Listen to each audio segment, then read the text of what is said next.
Ganyu has been my main for years. My Ganyu is admittedly pretty tricked out. I have all her talents at level 10, her first constellation, and a whole set of cracked artifacts. She's also the only character in the game I've given a 5-star weapon that actually has a refine on it too as well. So to compensate for this and hopefully make this guide more applicable for those of you with less powerful COCOGOAs, I'm going to be putting the Amasbo away and simply using the 3-star slingshot. I originally tried to do this with a level 1 refine 1 version of the slingshot and that didn't seem possible. But a refinement 3-star weapon that's decently leveled up isn't exactly super difficult to get for someone who has this character to level 90, so hopefully slapping the best bow you have on your Ganyu will help make up some of the difference between the build you're getting her set up with and my own. So like with all of these, the first stage is deceptively easy, a trap to lure you in and think that the second phase isn't actually that hard if this is all that precedes it. Just stand on this platform and pop these balloons. You have 3 shots, so wait until the majority of them culminate together like you see here, pop them all, then simply shoot the last 2, bada bing bada boom. But let's be real, every single one of you skipped this part of the video anyway, because these 3 cats are what you're actually looking for help dealing with. So let's explain how you're going to deal with this challenge. Unlike the other Envisaged Echo challenges of this variety that gives you waves of enemies to defeat, this one is pretty straightforward. When you start this challenge, 3 cats spawn. When you kill the 3 cats, you win. Simple, except it's not so simple. You see, these cats have the power of friendship on their side, allowing them to heal up to the health of whichever among the 3 has the highest health total at very frequent intervals. Basically, what this means for you is that you gotta bring all their health bars down pretty much at the same time so they don't collectively get a truckload of healing over the course of the challenge that you won't be able to out DPS. For the most part, this challenge is just a DPS check, so if you don't have Ganyu's normal attack skill leveled up or a solid weapon, you may find yourself struggling here. It's worth noting that these fur balls are too ignorant for their heads to be weak spots like reasonable enemies, meaning the prototype Crescent will not be helping you here. So if you thought your godlike Call of Duty headshotting skills were going to be of use, you're going to have to go back to the drawing board and find a different bow for this one. However, the game does actually give you a bit of help here as well. During the challenge, Nouvelette is going to be assisting you from off screen by throwing up this rain cloud over the arena, applying wet to everyone involved. This means once you get the cats where you want them, it'll be very easy to keep them there and hit all 3 of them at once with your attacks.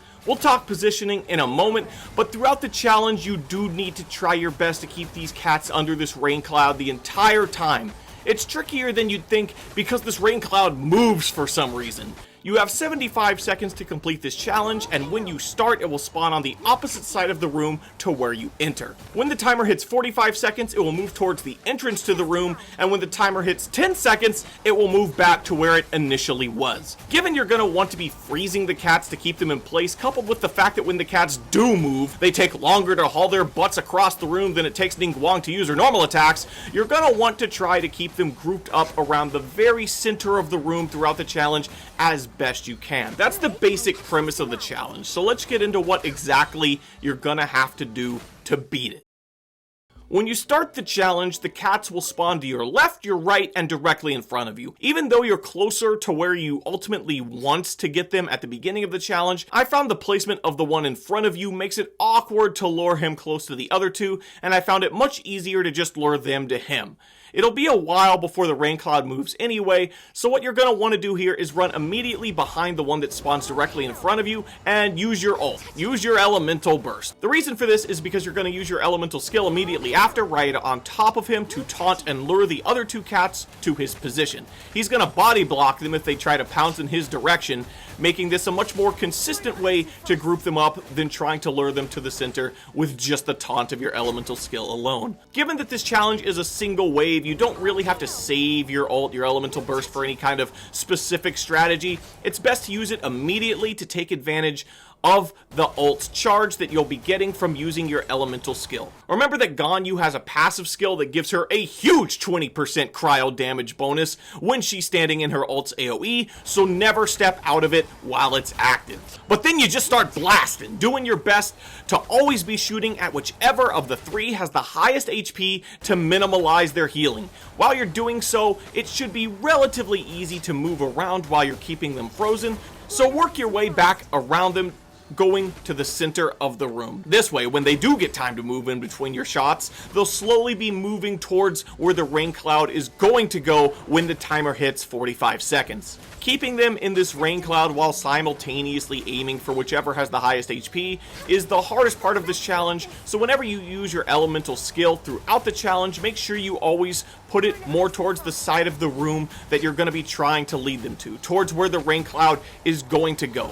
Both your elemental skill and your ult should be used pretty much immediately when they recharge. Just try to have each of them up as much as possible to maximize the value of the damage and the energy recharge, and just having them up for as much percentage of the 45 seconds that you have to do the challenge as you can. Ultimately, however, the rest of the challenge is very simple. You just repeat these processes. Kite and lure them towards the other side of the room again when you're nearing the 10-second mark on the timer, and just keep pinging whichever one of them has the highest health. If you ensure that they all get hit by your ult and they're all grouped up so that each charged arrow hits every one of them, it should ultimately just simply be a matter of positioning.